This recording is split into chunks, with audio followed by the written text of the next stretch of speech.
One of the most mysterious statements that Jesus ever said was this claim he made in 3 of the Gospels. Truly, I say to you, there are some standing here who will not taste death until they see the Son of Man coming in his kingdom. He says this in Matthew 16:28, Luke 9:27, and Mark 9:1. And it's caused a lot of Christians to wonder, what could Jesus have meant by this when 2,000 years have passed since then, and Jesus still hasn't returned? Well, it gets a lot less mysterious when you look at what happened immediately after he said those words. In all 3 accounts, the next thing to take place after that was an event called the Transfiguration. Jesus went up on a mountain with 3 of his disciples, and he lit up brighter than the 4th of July. Okay, so Jesus was talking about the Transfiguration there, not his second coming. It all makes sense now. But I always wondered, what is the Transfiguration all about? I mean, it seems really significant. Only 3 disciples are even allowed to go. Moses and Elijah make cameo appearances. And then Peter starts talking about building a tabernacle for each of them. And I'm kind of like, where did that idea even come from? And then they all just move on afterwards as if none of it even happened. There's so many strange things going on in this story. I mean, no offense to Jesus, but I find the Transfiguration account to be really, really weird. And I'd like to explore why it's in the Bible. Turn with me to Matthew 16, and let's get weird.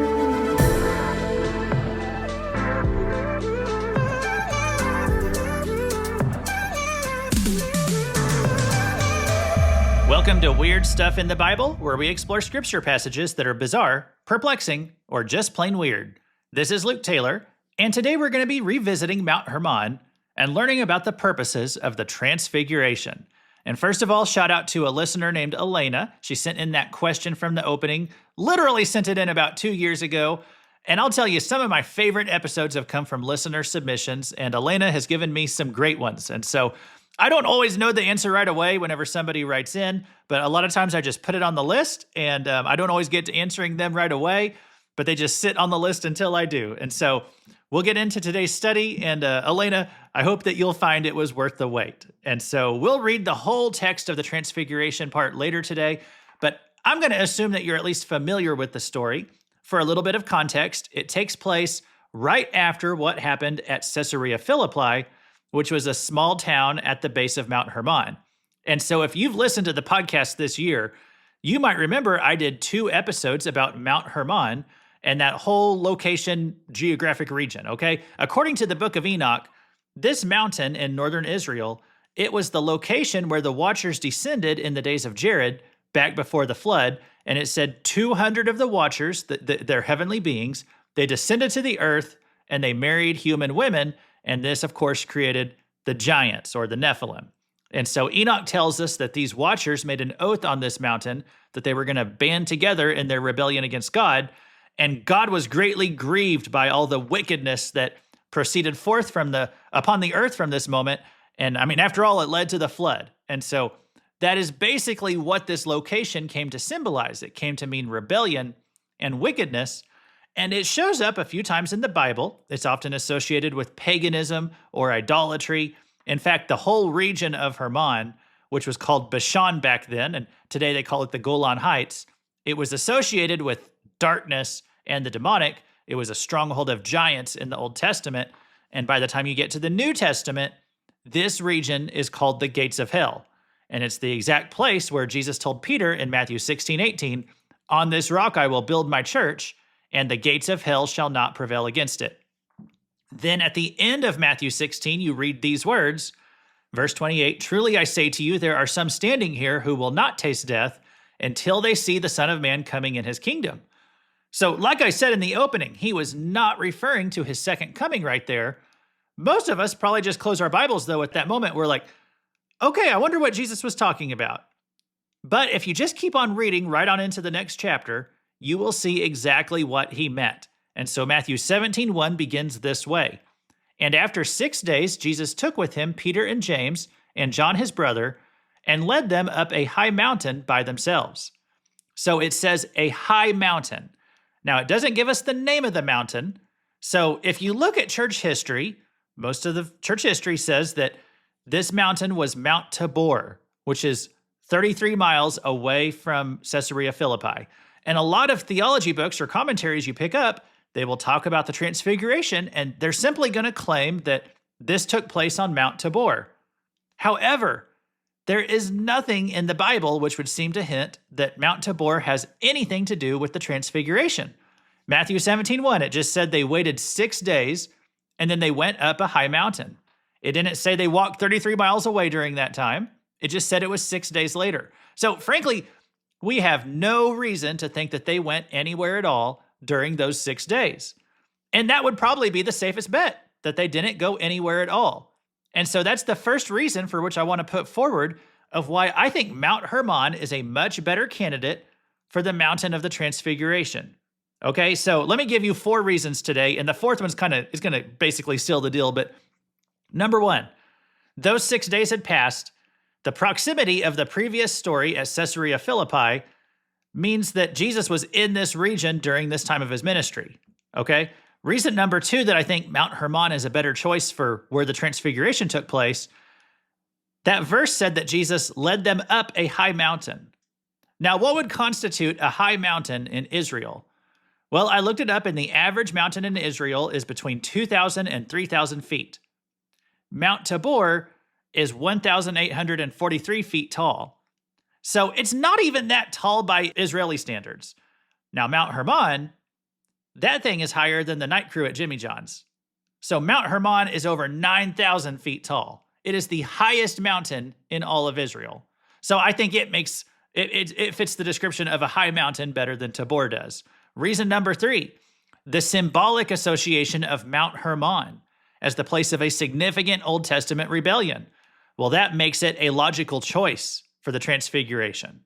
Okay, the place where the fallen sons of God lost their glory is the same place where the true Son of God revealed his glory. As Michael Heiser says in his book, Reversing Hermon, or Hermon, however you want to say it, what this means for the theme of reversing Hermon is straightforward. When Jesus chose to go to Mount Hermon to be transfigured, he was claiming it for the kingdom of God. And then reason number 4, and again, this is the strongest reason I've found to believe that Mount Hermon was the site of the Transfiguration. It's because of what you read in the book of Luke when it tells the same story. So right after that whole thing that happened at Caesarea Philippi at the base of Mount Hermon, here is how Luke describes the story. Luke 9:28, he took with him Peter and John and James and went up on the mountain to pray. So right there it said the mountain, not a high mountain. It says the mountain. Now, what is the mountain? Well, if the previous story took place at Caesarea Philippi, then there's only one candidate for what the mountain would be. It would have to be Mount Hermon. So as far as I'm concerned, case closed. Like, I don't even know why there's a debate about this, because I think the book of Luke makes it clear. And so now with that piece of the puzzle, let's go on to the next section and let's deal with what Jesus was doing up there on this mountain. So I'm going to make the case today that the Transfiguration was the initiation of the new covenant, which was patterned after the old covenant, okay, the original covenant at Sinai. So once you understand the parallels, it's going to make sense of all the details that are going on in the Transfiguration story, even the bright light and the glowing cloud, Peter talking about putting up tents, etc. But let's talk about covenants. You see several covenants in the Bible, and these are places where God makes an agreement or some kind of oath with the people. And there are certain elements which reoccur in a lot of the covenant stories. There's a promise that is made. There are terms and stipulations of the covenant. There's a mediator. There's a sacrifice, blood ratification, witnesses to the covenant, and many times a sign of the covenant is given. And so, as I said, there's several covenants you can look to in Scripture. They don't always contain all of these same elements, and these elements are not always in the same order. But there is one particular covenant that Jesus' actions at Hermon seem to relate back to, and a key detail is something that we already read. Matthew 17:1, and after 6 days, Jesus took with him Peter and James and John his brother and led them up a high mountain by themselves. So that detail about 6 days, well, that's kind of strange. Between Jesus' pronouncement at Caesarea Philippi that he was establishing the church and then going up on the mountain for the Transfiguration, Jesus waited 6 days. In other words, 6 days of nothing. And then Jesus ascended Mount Hermon on the seventh day. So it's almost like a reverse Sabbath. What is the significance of that? Well, there's only one place in the Bible where there is a 6-day wait, and it is found at Moses' covenant at Sinai in Exodus 24, verses 15 through 18. It says, "Then Moses went up on the mountain, and the cloud covered the mountain. The glory of the Lord dwelt on Mount Sinai, and the cloud covered it 6 days. And on the seventh day he called to Moses out of the midst of the cloud. Now the appearance of the glory of the Lord was like a devouring fire on the top of the mountain. In the sight of the people of Israel, Moses entered the cloud and went up on the mountain." So, just like at Caesarea Philippi, Jesus waited 6 days and then climbed the mountain. At Sinai, Moses waited 6 days and then climbed the mountain. Again, that's the only 6-day wait in Scripture. Now, there's another 6-day period mentioned in Joshua when the Israelites were taking Jericho, but that was not a waiting period. They were marching around the city once a day during all that time. And lots of times in the Bible, we see a phrase about, you work 6 days and then rest on the seventh day. But only Exodus 24 and the Transfiguration give us a 6-day wait, followed by action on the seventh day. And so clearly, Jesus was trying to pattern this Transfiguration story after that detail from Moses' life. So let's review the covenant at Sinai, and then I will get into all the ways Jesus paralleled it at Hermon. So Moses and the Israelites, they first approach Mount Sinai in Exodus 19. And so the first step I want you to remember today of a covenant, it's that the parties are identified.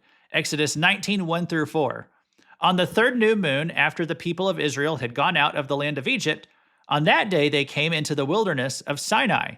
They set out from Rephidim and came into the wilderness of Sinai, and they encamped in the wilderness. There Israel encamped before the mountain, while Moses went up to God. The Lord called to him out of the mountain, saying, "Thus you shall say to the house of Jacob, and tell the people of Israel, you yourselves have seen what I did to the Egyptians, and how I bore you on eagle's wings and brought you to myself." And so let me just say, this is the first part of the covenant, that the parties of the covenant are identified. So at Sinai, it was God and Israel. And you could call this the Mosaic covenant, or you could call it the Sinai covenant. Next, God gives a promise of the covenant. Exodus 19, 5 and 6.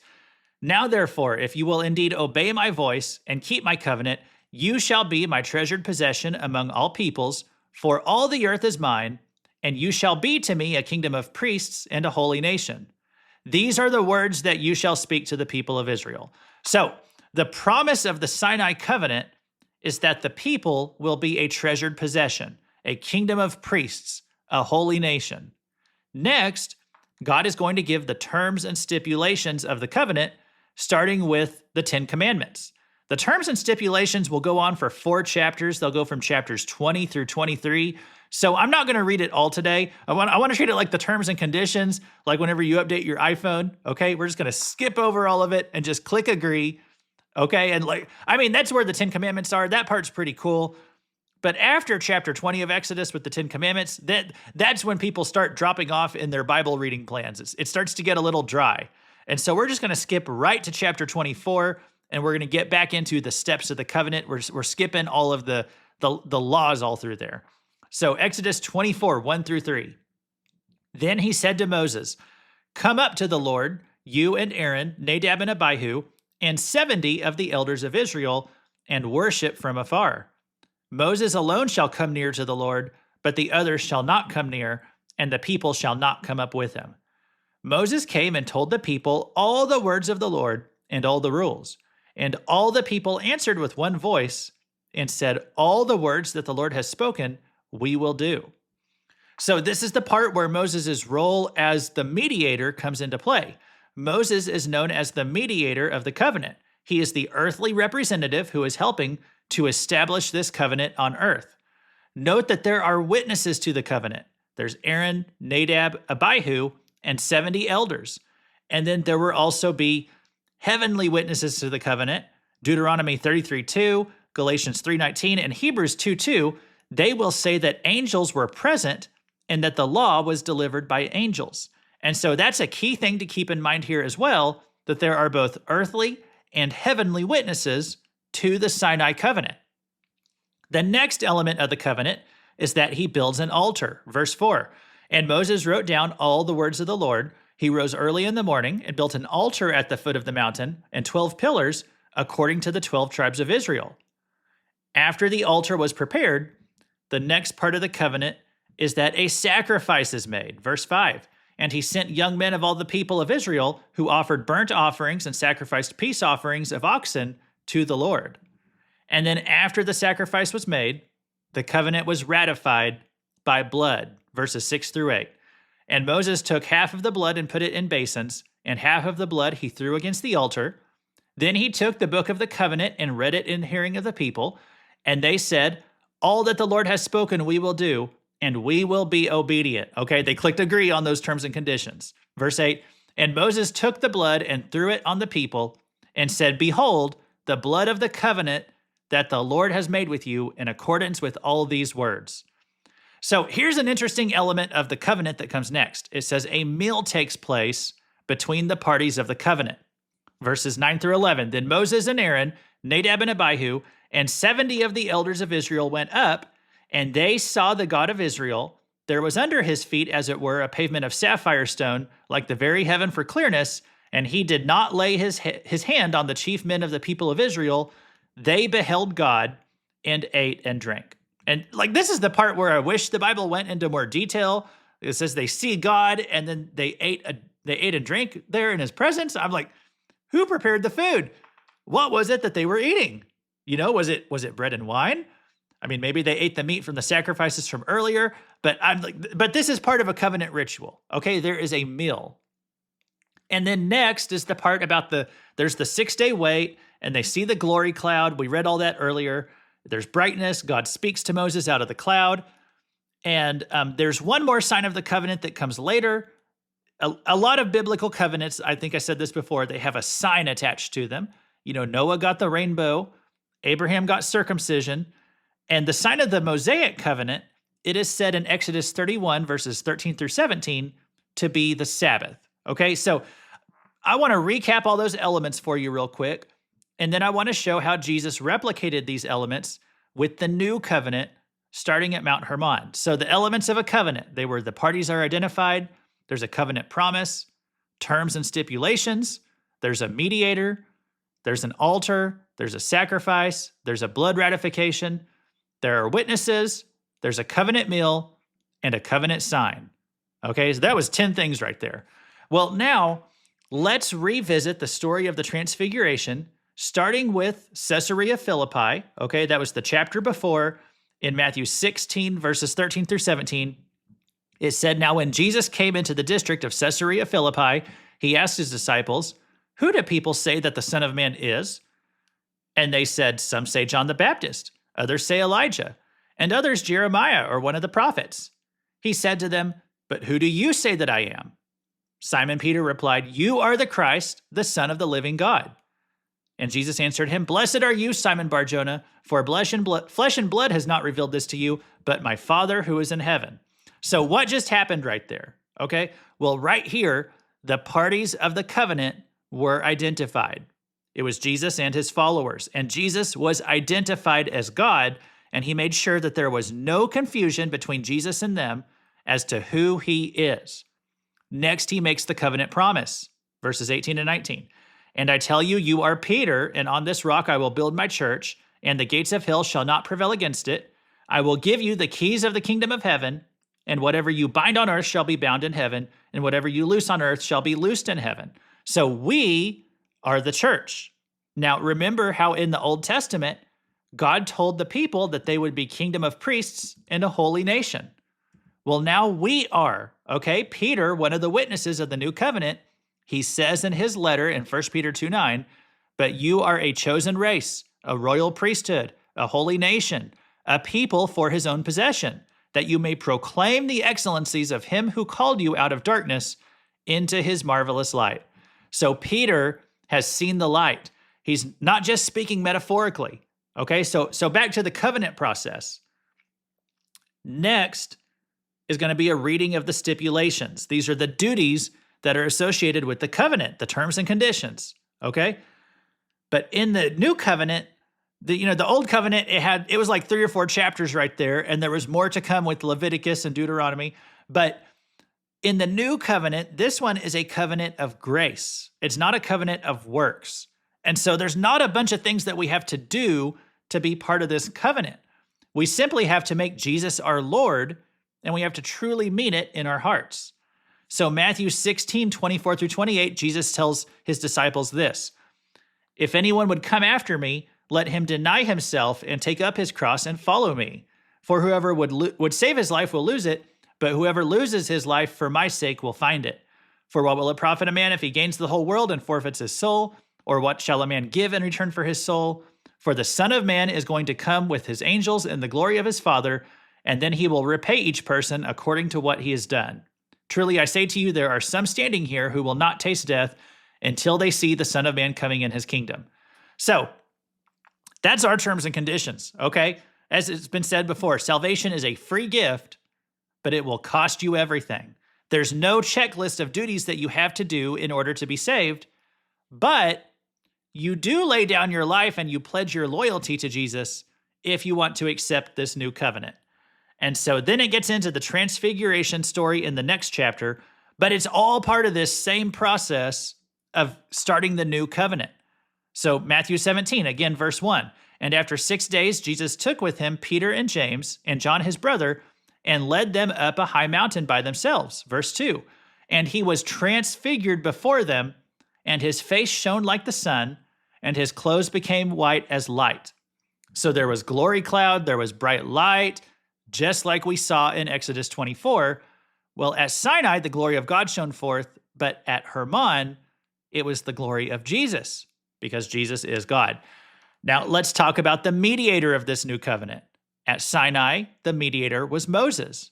At Hermon, the new covenant is being mediated by Jesus, Hebrews 9:15. "Therefore, he, Jesus, is the mediator of a new covenant." Hebrews tells us this 3 times. Just like at Sinai, there is a voice from a cloud. In Exodus 24:16, it said God spoke to Moses from the cloud. Well, we see that replicated here in the new covenant at Hermon, Matthew 17:5. It says, "He was still speaking when, behold, a bright cloud overshadowed them, and a voice from the cloud said, 'This is my beloved Son, with whom I am well pleased. Listen to him.'" Now, at both of these events, at Sinai and at Hermon, there was some fear associated with this. At Sinai, Exodus 19:16 says, quote, "There were thunders and lightnings and a thick cloud on the mountain and a very loud trumpet blast, so that all the people in the camp trembled." On Hermon, Matthew 17:6 says, "When the disciples heard this, they fell on their faces and were terrified." Now, the light and cloud and the voice and the fear, all these things are not necessarily the elements of a covenant, but Jesus is doing these things because he's trying to replicate that Sinai experience. But something that is part of the covenant process are the witnesses, okay? And once again, there's going to be earthly and heavenly witnesses. We know the earthly ones, Peter, James, and John. Matthew 17:3 says this, "And behold, there appeared to them Moses and Elijah talking with him." And I want to include a parallel here from Luke's gospel, because Luke is going to include a detail that Matthew does not. When Moses and Elijah show up, Luke tells us what they were talking about. Luke 9:30 and 31. "And behold, 2 men were talking with him, Moses and Elijah, who appeared in glory and spoke of his departure, which he was about to accomplish at Jerusalem." So what are they talking about here? They said they were talking about his departure at Jerusalem. Well, on a macro level, I mean, we could say they're talking about the new covenant as a whole, but what they're doing is they are planning out everything that's going to take place after this. Okay, we know that what's going to happen at Jerusalem is the death and resurrection of Jesus. But right here, they call it his departure. Now, why do they call it that? Well, the word departure there in the Greek is the word exodos. Exodos, the Greek word for the book of Exodus. It's the same book that we've been looking at today. The book that speaks of how, well, first it speaks of how God delivered Israel from their slavery in Egypt. And that's a story that works symbolically as to how God is delivering us from our slavery to sin. That was our Exodus.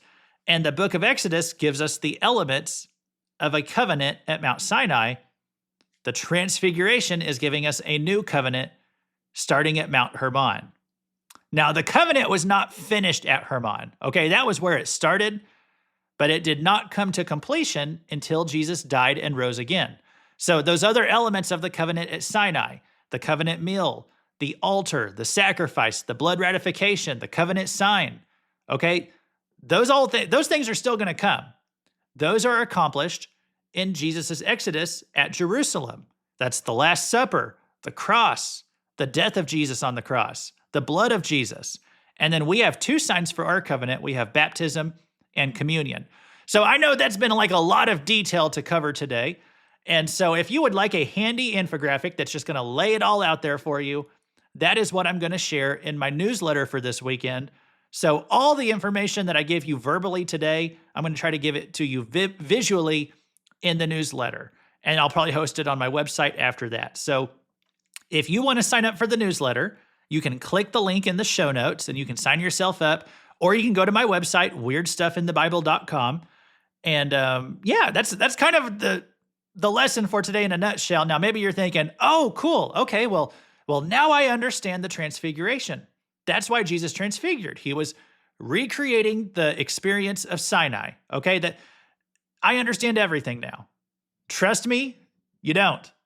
Because there's one more major element that we still need to get to. We need to talk about the Mount Hermon of it all, or Mount Hermon.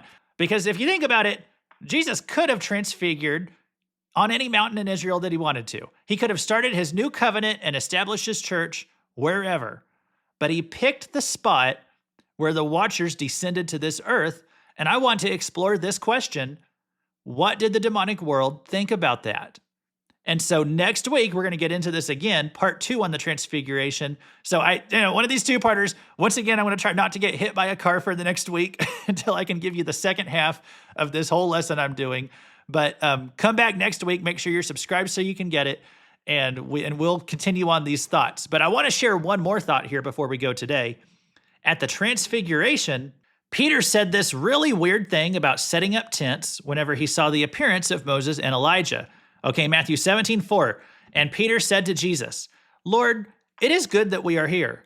If you wish, I will make 3 tents here, one for you, and one for Moses, and one for Elijah. And so Mark's account, it includes the detail that Peter only said this because he just didn't know what else to say. Like, what in the world are you talking about, Peter? Did he expect to turn this into a camping trip up here? Well, everybody reading this, they know it was one of those, put your foot in your mouth kind of statements from Peter. But what motivated him to suggest this in the first place? Well, as much as we want to roll our eyes at Peter sometimes, he knew something in this moment that we don't know. Peter recognized that this was a recreation of the events at Sinai. And he suggested what was just the next part of that story. You see, earlier I read to you the end of chapter 24, back in Exodus. Well, Exodus 25 begins a major section of that book where God gives Moses the details of how to build the tabernacle, Exodus 25:8, and let them make me a sanctuary that I may dwell in their midst. Well, the sanctuary there is the tabernacle that the Israelites used to meet and worship God. And this was throughout the rest of the Old Testament until they built the temple. And so that's what Peter meant right there when it said, let's set up a tent in Matthew 17. It's the same word for a tabernacle. And so Peter's just assuming right there, if there's a new mountain and a new covenant and a new priesthood and a new mediator, well, there must be a new tabernacle. But of course, in our new covenant, Jesus is the glory of God who tabernacled among us, according to John 1. So maybe Peter hadn't picked up on that detail yet, but honestly, he was picking up on things better than I did because he recognized that what was happening there on Hermon had happened before on Sinai. And so the Transfiguration is not weird. And actually, neither is Peter. We are weird because we didn't know that the crucifixion was a new Exodus and the Transfiguration was beginning a new covenant. But now we do. Thanks for listening. God bless you for sticking around till the end. And we'll see you next time on Weird Stuff in the Bible.